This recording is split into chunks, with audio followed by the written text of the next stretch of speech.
Prior to moving to the next video help for the inventory system, what I'm going to do is I'm going to address the Do Action button up here at the top of the screen and also explain some things about how it's used.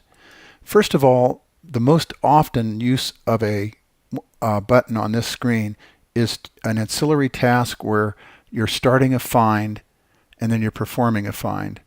I discussed a little earlier that the fields that are on this side of the screen can be searched in, or the what we call a blob field, which is the one down here at the bottom, which is a large text field, which can have a lot of text in it. If you start a find, you can use any of these fields on this screen to gather data based on any of the field inputs. You can have one or more items that you look at. For example, you could take somebody's name or a city, or even down to a zip code or postal, or things like the prefix to a telephone number, area code, where you can search on all those, either for the primary contact and or the secondary contact, which is the company itself. So what you would do is when you start the find, it flips the screen into this mode. If you're looking at an iPhone or an iPad, it'll actually flip the screen around so that these will come up with a magnifying glass on them.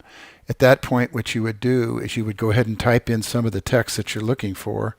In this case, I don't even have to finish it. As long as there's one or more records that would have something like the beginning of a name or something similar to that, I can look in any of the fields, including this large field down here, and put a phrase or a word to find something within that area.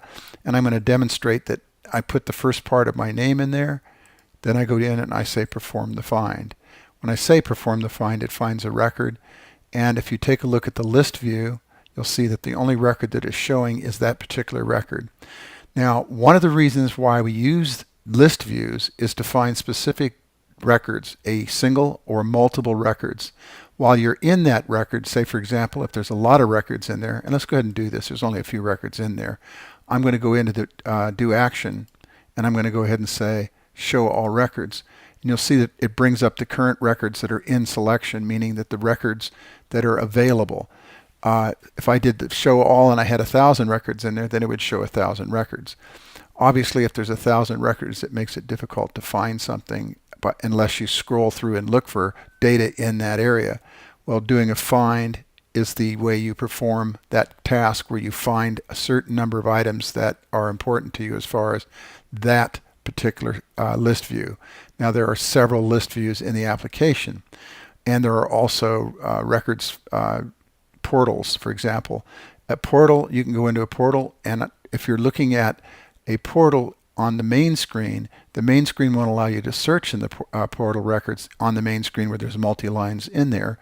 But if you look at a portal like go over here and you have individual records, and then you do a find from here, then all the records that are in the portal can now be searched in a portal, in an individual record. So, for example, I could look at the ID, and I could say I want to see everything with that ID, or I could look for a particular product ID or some word or phrase within the actual name of a piece of equipment, or I can even look for some things within a range. Now, on the desktop, if you're looking for ranges, and I'll be showing you that formula before we actually leave this video, you do a greater than or less than. And if, for example, if I go up to a date, I'm going to show you how you can do a greater than and a less than. But we're going to do that in a list view, so it makes it a little more interesting, or in a report. The next thing I want to show you is we did the show all to show all records and bring back all the records to the selection for current records. We can also say show hide, which shows and hides the menu at the top of the screen. That gives you additional things, but the way the application is designed, everything you need is in the Do Action or in the File menu as far as the app navigation, and or things that are on the actual screen, different kinds of buttons that allow you to move between screens and do functions that you need to do. So from that standpoint, you do not need to see the main menu for the application at the top of the screen. The next thing is the next, prior, first buttons that allow you to go between records. If you're in a list view, for example, if I go to a list view, let's go to the equipment listing. When I'm in a list view, if I go in and I say, let's go to the next record, I want you to notice that there's a black bar at the edge of the screen over here. If I go to the next or prior record, it's going to move between records. Well, if you highlight a record and you see the bar at the end, the next thing you can do if you wanted to manage this information is to do a thing called omit record. If I omit a record, you'll notice the one with the bar that says oil and lubricants. If I do an omit, it's actually taken out of the list. So what this does is you can go out and get a set of records in selection. Say this is the records in selection, and say, for example, there were 1,000 records here. I can go now and pick out certain ones that I don't want in there, like I don't want turbines. I can go ahead and take that out, and I can say omit that record. So you can sit there and manipulate the records to whatever you want. Maybe when you found a set of records, there were a couple that were not in the location. For example, if I wanted a status like in stock, and I do a find, and I say in stock, right there, or out of stock. Let's say out of stock. And I put that up there and I perform the find. You'll get one record. There's only one record that's out of stock at this point in time. So you can see that you can use a number of different ways to find different things, especially when you're looking at things like a ID for a record. You can put all the T- records in, or T-16, and bring those up into view. And if that's where you have a lot of records now, of course, with this being a demonstration type of a situation, we don't have that many records in here. So let's go ahead and do the next thing, which is show only the omitted. Now I brought everything down to one record, and if I say show omitted, we're going to reverse this. This one will not be shown, but all the other records will be brought to the front. So what happened is what we did is reverse the selection to omit one record and show all the ones that were omitted when we did the search, which flips it over. So that's another way of finding data and doing groups of data. And that's normally done in a list view like this, or in a report where you're actually looking for information in a group to export or do something like that. And that's the next thing we're going to address, is export. Now on the iPad or on the iPhone, you're going to get a little different view of this export field. Basically, when you start an export, it's going to ask you to go ahead and export it and name that export file. Then it's going to bring up another screen, and I'm just going to put anything in there just to have something. What you want to do is figure out before you go to the export what format you want it in.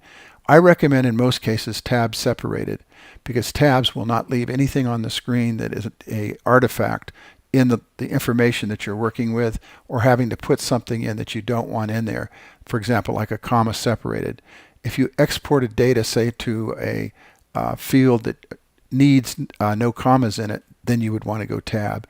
If you have FileMaker, you could actually use FileMaker Pro or Excel and export it as that. The XML and DBA and merge. Now merge is good for word processing where you want to bring in a merge file. But that's the only minimum things that I would do. And then you have after saving, automatically open or create an email. You don't have to do either one of those, but you also can put a folder up and actually export to that folder if you want to also. And it's important to pick where you want this data to land. For example, if I want it to go to the desktop or a certain other file, I'd pick that file and then I would send it. Now on a PC, it's going to look slightly different than it would on this Macintosh that I'm on now, but it, for all intents and purposes, is very, very similar. So let's say we're going to save that document. And now what it's going to ask us to do is to separate the information that we actually want. You have the choice depending on what actual fields you're in. For example, I can go to equipment parts and you're going to see the list change. You have different records that are on different screens that are based either on a portal or a standalone field. In this case, if I'm in a portal record, I'm going to probably get a lot more data as far as what's in the portals than I will get, or vice versa, as far as if I have a record that has a lot of fields in it, I may want to pick and choose. For example, if I pick that particular field and maybe this one and maybe the serial number and the date, that would be what's exported. If it's unsorted, that means that there is nothing to sort the record by unless you go in and you want to do something like drag it over and put it in there as far as the item. Now you can't always do that. You don't always have the choice to do that, because if there's not an indexed field in there, it's not going to work if it's something that can't be sorted by. The output, as far as characters are concerned, this is your choice. You can see that there are different things like Windows, Macintosh, and Japanese or traditional Chinese or Korean. If you wanted those to look in that particular language, that's what you would put in there. Now, when you go ahead and export, you can also say apply the current layout data format, which means the order in which it actually shows up on the screen, like up here at the top, equipment, equipment ID, equipment name, and so forth. The record that we're in right now is not this record that we're viewing. It is fields from the equipment part inventory, where this is the listing view that we're in right now. So if I pick between them and I have different options to pick things, they may be taken from a portal record, where there's a lot of records that are from a portal, or they're records that are in a list view. In the case, this is the part listing. So you have an option for that. Once you say export, the file will be taken over and put on your desktop, and you'll get something that looks like this. I'm going to have to drag it and hold it over there. It's a xxx.tab. In this particular case, it's a tab file. If I had named it something different, it would have had that name on it. Now, if you open that file, it'll ask you, you need to find an application to own that particular file that you're trying to open. You can choose an application, or what you can do is you can actually go into something like a word processing document or Excel or something like that, and open that tab delimited file. So that's what you would be doing. And you could say search for search app store. Well, that's not appropriate in this particular case because this tab file is on the desktop. Okay, with that said, I'm going to go ahead and cancel that and move on. We don't need that file anymore, so I'm going to just trash it. Okay, it's trashed. Now let's go back and look at the rest of what's on this area. We exported. Now on import, just so you're aware of this, if you're using an application that is a native application that we offer for the iTunes store, it cannot do imports. The FileMaker does not, or I should say the iPad does not accept FileMaker files for import.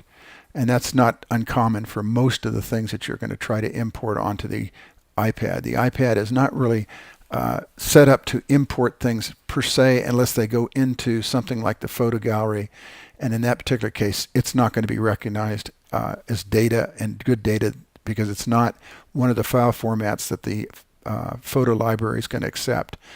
Now the next thing, for example, if I even click it, now if I'm doing import on the desktop computer, it's going to bring up a dialog that is very similar to the one we just showed you on the export.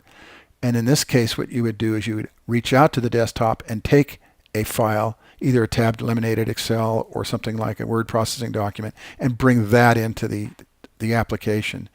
But on the iPad and iPhone, that's not going to work because it cannot do an import. And the next one is print records. On a print record situation, you have an option, and it looks different on an iPad or an iPhone. On a desktop, it's going to ask you for the printer. It will do the same thing on the iPad and iPhone, but it'll be doing it through Wi-Fi. If you have a connected printer to your desktop machine, it's going to allow you to pick any printers that are out there to print to. But if it's a Wi-Fi printer, you're going to have to recognize that you need to have the record set up to do a Wi-Fi print using Wi-Fi and have your Wi-Fi turned on and so forth. You can do the number of copies like you would do any type of a print thing, two-sided and whatever. Now, one of the things you're going to see here is that it'll usually pick the layout, the paper handling, the coverage, and all that kind of stuff that you would normally see. But one of the things you need to do is also to recognize that when you export, that you need to have a set of records in selection. For example, on a situation like this where we made our own selection, we could go ahead and print that. If you don't do that and you just say print all the records that are there, it's going to probably take a ream of paper if you have a lot of stuff in there. So you have to look at records being browsed, current record, which is the only record, say like you have highlighted over here, that will be the only one that's going to print. So you would have to say, okay, well I want current records, that would be the whole selection. And then it says blank records showing format and fields. That is something you really don't normally ever use on this situation. You would want either the records being browsed, which are these, or the current record, which is the one that's highlighted. You can also print to the following: a PDF, open in preview, save as a PDF, save as a PostScript, add a PDF to iBooks, and all these different choices that you have, like ePrint or HP Print. That's which I have the HP printer up here, which is a Wi-Fi printer. and then I have Save PDF for different other things that you have on your desktop. And the same thing occurs when you're on the iPad. When you go to print, you have a lot of options. If you have other people's applications, for example, something that would create a PDF or edit a PDF or sign and send or something like that, you can actually use all those, and they will be listed for you to print to, either from the PDF drop down here or up here on your actual printer that you're going to print to. So there's a lot of options. On the iPad and iPhone, you can also have other options like the size of what the thing's going to actually print at. And a lot of times what you would do is you would set that up as a print setup, but in the iPad and iPhone, it actually comes up and gives you those options to go ahead and print to a certain format or size of paper and so forth like that. Like for normal, it would be 8.5 by 11. Or say, for example, you're in Europe and you want to use A4. You have all those options available to you to do that. So you have a print paper selection. Okay, I'm going to cancel now and we're going to move on. We've covered a lot of things already. And what I want to point out is that everything that has a custom listing type of thing like this, or a record where you have individual fields minus the portals, you can have all those kind of things to do where you can create information based on the current records and selection. Now, a report, that is significantly different. When you look at a report, the difference is that you need to take a set of records in selection where you're going to do a find, and you're going to pick the records. In this area, I want to point out that you cannot use the header here or the header here to search in. And what we do when we design the application, we add all the similar fields that are being sorted by, and there's fields down here that you search on. So you would search in these fields and not in the two bars that are up above for any records that are sorted by, because the sorted by records is not going to work. You have to use the fields like here. For example, this is the customer ID number 1. Well, here's the customer ID. There's a date, and the date would be what you would use. Let's go ahead now and address something like a date and a date range. If I find a record that has a field for a date in it, for example, if I go over and I look in the, let's take another report. Let's take the schedule report, which has a date in it, and you'll see this date field. This is the service date, and this is the service due date. I can pick any one of these three, like the from date, the to date, or the service date. Now, logically, this would probably be the service date that I would work with. And what I'm going to do is I'm going to type in what the formula should look like. Say, for example, I want all the records when I go to find, and you start a find, and I want all the records for a certain period of time. Now, on the iPad and iPhone, you will not have this ability to do what I'm going to do here. What you would do is click another time, and then what I'm going to do is go ahead and put in greater than or equal to. Then I'm going to put a date. For example, I'll put in 6/1/2016. Now, you can use your country approach, like for example, if the dates are switched around, as long as it's set up that way, it shouldn't have any problem to find any record that you're looking for. Then I'm going to do a less than or equal to, and I'm going to do the end range. And say, for example, I'm going to put in 6.5, and 6.5 would give me everything within that range for all the records in selection. Now, just so we can demonstrate this, it's going to bring in all the data. But what I want to do is I want to bring in less than that. So I'm going to cut this back to the 4th. And we should only pick up the 4th as the end date on this particular set of records that we're going to be looking for. So I put in 4th and my slash. So I have a complete search string in here. So let's cover it again. Greater than or equal to 6/1/2016, less than or equal to 6/4/216. Now when I perform the find, in this case it said that there are no records in that range. So what I would do is I would go back in and modify it. And then what I would do is go ahead and put the record range in there for that particular thing. So in this particular case, let's say I made a mistake and I want to go find what is available. So I could say perform the find, and then I say cancel. And that's important to be able to do that. And you'll see in the date range, I have 7 in there. So I would have to put in 7 in that formula, and I would do 7.1 to 7.4. But I wanted to show you the dialog that would show that you had an error, and either you could modify or change the actual input of the date that you're putting in there to get a range. Now, in this particular case with this report, I could have also used the fields at the top of the screen to search by. But most often, those fields, if they're down here in the bottom, you can use those as well to find the same information. Well, in this particular case, if I wanted to see everything by the contact name or the business name, or maybe even the business address or the city, I could do that, or the zip code. And that would allow me to pull those records from all the records where there's this data at the top is available. So when you go in and you look at any kind of report, you have to consider what you're actually having to do and what you're looking for. Okay, in this case, we're going to move on and go to another report just to get some differences. In this report, you can still do things like looking for a product ID so that the product ID would repeat a number of times through different records. If you search by the product ID, when you go to the find, there'll be a drop down that'll allow you to go ahead and pull that information. Or what I can do is I can go to the PO ID, which is the purchase order ID, and I could say I want to see everything by that purchase order only. So say, for example, here's purchase order ID number 2. And if I did the search, and I'm going to do it really quickly here, I'm going to say start. I'll put in 2 because that's one that we know is there. I'm going to say perform the find, and you'll see that I get these records. But one of the things you need to do in this report is you want to have the headers in it. So you can come over here and say run the report, and it returns the headers so that you have all that information available to you to include the header. In this particular case, what did it do?